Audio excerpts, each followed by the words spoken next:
মেয়ের জন্মদিনের পরের দিনই আমি চলে গেছিলাম বাপের বাড়ি একদিনের জন্য রেস্ট নিতে।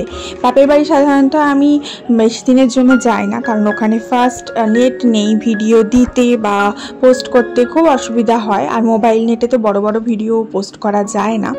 তো মেয়ের আবদার ছিল ওকে মামার বাড়ি ঘোরাতে হবে। তো সেই মতো সকালবেলা উঠে ব্রেকফাস্ট করে দুজন মিলে সাজগোজ করে রেডি হয়ে বেরিয়ে পড়লাম বাপের বাড়ির উদ্দেশ্যে। হাজব্যান্ড মশাই আমাদেরকে ছেড়ে আসবে, তিনি যাবেন না, কারণ কাছে বাপের বাড়ি হলে যা হয় গিয়ে খেয়ে চলে আসে। তো গিয়েই লাঞ্চ করতে বসে পড়লাম। মা দেখি প্রচুর রকমের রান্না করেছে, এত রান্না যে কোনটা ছেড়ে কোনটা খাবো। ঘি করলা ভাজা, পটল ভাজা, আলু ভাজা, পুঁই কুমড়োর তরকারি, ঝিঙে পেঁয়াজ পোস্ত, বড় পমফ্লেট ঝাল, এত রান্না খেতে খেতে আমার বিশাল সময় লেগে গেল। Hello everyone, this is Ivy, welcome back to my channel. Isha's ডায়েরিজের নতুন সকালে তোমাদের সকলকে ওয়ার্ম ওয়েলকাম জানাই। আজকে দিনটা এখানেই থাকবো। এখন যেহেতু উইকেন্ড চলছে, কালকে আমি লাঞ্চ করে হাজব্যান্ডের সাথে বাড়ি চলে যাব, কারণ পুজোর সময় আবার প্ল্যান আছে শ্বশুরবাড়ি যেতে হবে। শ্বশুরবাড়িতে যেহেতু নিজস্ব দুর্গাপুজো হয়, প্রতি বছরই আমাকে শ্বশুরবাড়ি যেতে হয়। এখন খেতে বসেছি, আর পেছনে যাকে দেখছো তিনি হচ্ছেন আমার ভাই। তার খাওয়া হয়ে গেছে, সে এখন বিছানা তোড়জোড় করছে। ওইদিকে মা এসে আবার লঙ্কা দিয়ে গেল এবং জিজ্ঞেস করে গেল ওই কিছু নিবি কিনা। আর মাকে আমি বলছি তুমিও খেতে বসে যাও। ওই যে মাদের রীতি, সবাইকে খাইয়ে দাইয়ে সব গুছিয়ে তারপরে লাস্টে খেতে বসবে, যেমন আমরাও আমাদের বাড়িতে করে থাকি। কিন্তু এই কদিন যেদিন বাপের বাড়ি যাই সে কদিন হচ্ছে মানে ঘরের মেম্বারের মতো ট্রিট পাই আর কি। ঘরের অ্যাজ এ মেম্বার, যেমন আমি আমার যত্ন করে সমস্ত ফ্যামিলিকে খেতে দিই, সেরকম আর কি আমিও যত্ন করে খাবার পাই। আর তারপরে লাস্টে আর কি আমি খাই যেমন, সেরকম মাও খায়। তো মাকে আমি বারবার বলছিলাম তুমি খেতে বসে পড়ো, আমার আর কিচ্ছু লাগবে না। এদিকে ভাবলাম একটু টিভি দেখতে দেখতে খাই। মাদের ওখানে তো আর টিভিতে কোনো সিনেমা চালাবার এরকম কিছু অবকাশ নেই, কারণ আমরা যেমন সিনেমা ডাউনলোড করি, নিয়ে পেন ড্রাইভে নিয়ে সেটা চালাই, নিয়ে দেখি। কিন্তু মাদের ওখানে হচ্ছে তোমার কেবল আছে, মানে হচ্ছে তোমার কেবল লাইনে চ্যানেল আসে। তো আমি ওখানে চ্যানেল ঘুরি ঘুরি দেখছিলাম যে কোন চ্যানেলে কি সিনেমা দিয়েছে। তো যে কোনো একটা সিনেমা চুজ করে খেতে বসবো। এটা আমার ছোটোবেলা থেকে অভ্যাস, টিভি দেখতে দেখতে খাওয়া। এই অভ্যাসটা ভীষণ বাজে। টিভি বা মোবাইল দেখতে দেখতে খেলে বলে নাকি খাওয়ার হুঁশ থাকে না, যে আমি কতটা খাচ্ছি, বেশি খাচ্ছি না কম খাচ্ছি, তার জন্য এই টিভি আর মোবাইল দেখতে দেখতে খাওয়াটা নাকি উচিত নয়। বাট এটা আমার খুবই হুঁশ থাকে, কারণ আমি আবার দ্বিতীয়বার ভাত নিই না। আমি যতটা পরিমাণ খাওয়া ততটা পরিমাণেই নিয়ে একবারে বসে যাই। সুতরাং এই ব্যাপারটা আমার ক্ষেত্রে কোনো কাজে লাগে না, তার জন্য আমার এফেক্টটা কম হবে। কিন্তু যাদের এটা অভ্যাস আছে যে হাতায় করে নিতে নিতে নিতে নিতে খাচ্ছে, একটু নিলো খেলো আবার একটু নিলো খেলো, তারা টিভি দেখতে দেখতে বা মোবাইল দেখতে দেখতে বেশি খেয়ে ফেলে, তার জন্য ওই অভ্যেসটা খারাপ বলে। যাই হোক, তো ওইদিকে আমি যেহেতু টিভির ঘরেই খেতে বসেছিলাম, ডাইনিং টেবিলে বসিনি টিভি দেখবো বলে। আর ওইদিকে হাজব্যান্ড মশাইকে সমস্ত করেই দিয়ে এসেছি। ও বললো আজকে আর লাঞ্চে যাবো না, কালকে যাবো। আমি বললাম ঠিক আছে তাই হবে। এদিকে ঘরে আমার ঠাকুমা এসছে। ঠাকুমা আমাদের এখানে 6 মাস থাকে, আর কাকার বাড়িতে 6 মাস থাকে। আমার বাবার 2 ভাই, আর ওই যে পেছনে বসে আছে তিনি হচ্ছে আমার পিতাজি, মানে আমার বাবা। আর বাবার খাওয়া দাওয়া হয়ে গেছে, বাবা আর ভাইয়ের খাওয়া হয়ে গেছে। এখন আমি খেয়ে এরপরে মা খাবে। এখানে এই রুমে ভাবলাম একটুখানি শুয়ে রেস্ট নিই, তারপরে উঠবো বিকালবেলায়। আর ওই যে দেখতে পাচ্ছ আমার ঠাকুমা তো সারাদিন চড়ে বেড়ায়, কি যে করে জানি না। একবার এদিকে যাচ্ছে ওদিকে যাচ্ছে, বাবার অট্টালিকা বিল্ডিংয়ে এদিকে ওদিকে সেদিকে চড়ে বেড়ায়। আমার বাবার ঘরে দারুণ সুন্দর বাগান আছে, দারুণ সুন্দর সুন্দর গাছ হয় জানো তো চারিদিকে। আর 2টো কুকুর পোষা আছে, তারা সব সময় পাহারা দেয় ঘরের বাইরে। তাদেরকে 4 বেলা তাদেরকে খেতে দেওয়া হয়, মানে ঠাকুমা বাবা সবাই খেতে দেয়। তো চলো আমি একটু রেস্ট নিয়ে নিই। আর এদিকে আমি শোবো আর আমার মেয়ে আসবে না, সেটা বললে কি চলে? তো মেয়েও ছুটে চলে এসছে। মেয়েকে বললাম তুই এসির ঘরে শোগা, আমি এখানে একটু রেস্ট নিই, কারণ আমি ভিডিও করছি। এসির ঘরে তো অন্ধকার, ভিডিও করা যাবে না। ওখানেই সবাই শুয়েছে, আর এই রুমটাতে এসি নেই। তো আমি ভাবলাম এই রুমটাতে আমি একটু শুই, একটু এডিটিংয়ের কাজ আছে করব। সাউন্ড দিতে গেলে ফ্যানটা অফ করে রাখতে হয়, তারপরে সবার সামনে সাউন্ড দিতে একটু অসুবিধাই হয়। এই যেমন এখন পুজো শুরু হয়ে গেছে, আজকে তোমার ধরো পঞ্চমী, এবার পুজোর চারিদিকে প্যান্ডেলে গান বাজছে, এই সময়টা সাউন্ড দিতে ভীষণ অসুবিধা হয়, কারণ ব্যাকগ্রাউন্ডে সাউন্ডগুলো চলে আসে, আর ব্যাকগ্রাউন্ডে গান চলে এলেই কপিরাইট চলে আসবে। আর এই যে দেখো আমার রাজকন্যা চলে এসছে আমার কাছে শুতে। তোমরা কিন্তু ছটাপট ভিডিওটা লাইক করো আর ফটাফট শেয়ার করে দাও, আর অবশ্যই চ্যানেলটা কিন্তু সাবস্ক্রাইব করে নাও।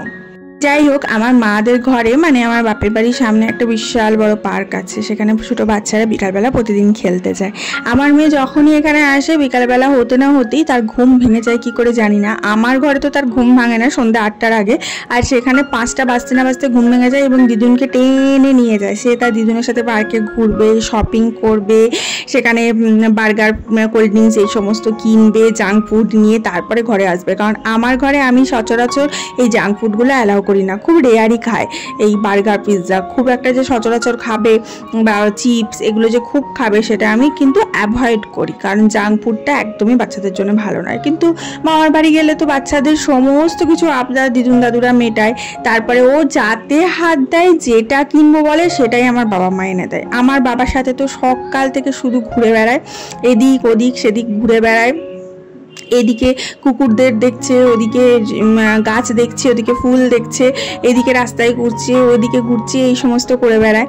আমার ঠাকুমার সাথে চড়ে বেড়ায়, একবার ছাদে গেল, একবার নিচে এলো, একবার উঠানে গেল, এরকম। মানে আমাকে তো এখানে কিছুই করতে হয় না, আমি ওখানে গিয়ে যতটুকু বসে বসে থাকি শুধু এডিটিংয়ের কাজ করি, যে 2-1টা ভিডিও এডিট করে রাখি, এই হচ্ছে ব্যাপার। তো এখানে খানিকক্ষণ শুয়েছিলাম, নিয়ে ভাবলাম না এবার উঠি, এবার একটু এডিটিংয়ের কাজটা করি, ভিডিওটা এডিট করে রাখলে কালকে গিয়ে আমার পোস্ট করতে সুবিধা হবে। কারণ মাঝে মাঝে মা ঠাকুমা সবার সাথে গল্প করছি, গল্প করতে করতে না আর কিছু করা হয়ে হচ্ছে না, আর ছোট ছোট ব্লগ কিছু শেয়ারও করা হচ্ছে না। পরের দিন আমি একটা get ready with me shoot করছিলাম, তো তারই মাঝখানে আমার ঠাকুমা এসে হাজির। শাড়িটা আমার মায়ের নিয়েছি, ব্লাউজটা আমি নিয়ে গেছিলাম, শাড়ি আর সায়াটা মায়ের কাছ থেকে নিয়েছি, নিয়ে এখানে ঠাকুমাকে বলছি এইভাবে ফ্লাইং কিস দাও, এইভাবে ফ্লাইং কিস দাও। যাই হোক, দেন সাজা গোজার পর মাদের এই ঘরটা তোমাদেরকে একটু ঘুরিয়ে দেখাচ্ছি, কি সুন্দর ফুল ফুটেছে দেখো, সাদা জবা এরকম ফুলে ফুলে ভর্তি গোটা। মানে ঠাকুর পুজো করে আমার মা, ঠাকুমা, বাবা, ভাই সবাই নিজস্ব পুজো করে ঠাকুরকে ফুল দিয়ে, তারপরেও গাছে এত ফুল, মানে এত আশীর্বাদ ভগবানের আমার বাবার ওপর যে আমার বাবার গোটা ঘরটাতে ফলে ফুলে ভর্তি। ফল এই জন্য বলছি কারণ কিছু কিছু ফল গাছও আছে, যেমন কলা গাছ আছে, খুব ভালো কলা হয়। আর ঘরের পাশেই এত বড় বড় কাশফুল ফুটেছে। আমার মেয়েকে বললাম একটু ভিডিও করে দিতে, ও খুব একটা ভালো করতে পারে না, তাও যতটুকু ধরে দিতে পারলো। তো খুব সুন্দর কাশফুল ফুটেছে বাবাদের এই ঘরের পাশে, আর দেখতেই পাচ্ছ এটা হচ্ছে আমার বাবার অট্টালিকা। তো এই সমস্ত ঘুরতে ঘুরতেই কখন লাঞ্চ করার সময় হয়ে গেল, হাজব্যান্ড মশাইও চলে এসছে, আর এদিকে মায়ের লাঞ্চের থালি রেডি। আজকে লাঞ্চে মা করেছিল নিম বেগুন, পটল ভাজা, পুঁই কুমড়োর তরকারি, যেটা আমার অলওয়েজ ফেভারিট, তার সাথে ছিল খাসির মাংসের ঝোল, আর ছিল দই। আর দইটা হচ্ছে আমার ফেভারিট দই, আমি না লাল দই খেতে ভীষণ ভালোবাসি। তো লাল দইটা খুব আনহেলদি কিন্তু খেতে আমার ভীষণ পছন্দের। তো ওখানে লাল দই নিয়ে এসেছিলো, ওই জন্য আমি গেলেই নিয়ে আসে। আর তোমার কি বলে, খাসির মাংস ঝোল হয়েছিল, যেহেতু জামাই খাবে খাসির মাংস না করলে হয়। আর গতকাল যেদিন আমি পৌঁছালাম বাপের বাড়ি, সেদিনকে মা পুঁই কুমড়ো করেছিল, না আমি বললাম এত ভালো হয়েছে খেতে, আমি নিজে করি অতটা ভালো লাগে না, নিয়ে পরে মা আজকে আবার করেছে পুঁই কুমড়ো, বেশ মা পেঁয়াজ টিয়াজ দিয়ে করে, নিয়ে এত সুন্দর খেতে হয় কি বলবো। এখন লাঞ্চ যাচ্ছি, লাঞ্চ করেই জাস্ট রেডি হয়ে বেরিয়ে যাব। বাপের বাড়ি যাবো এমন পুজো আসবে যে আনন্দটা, যখন চলে যায় তখন খুবই দুঃখ হয়।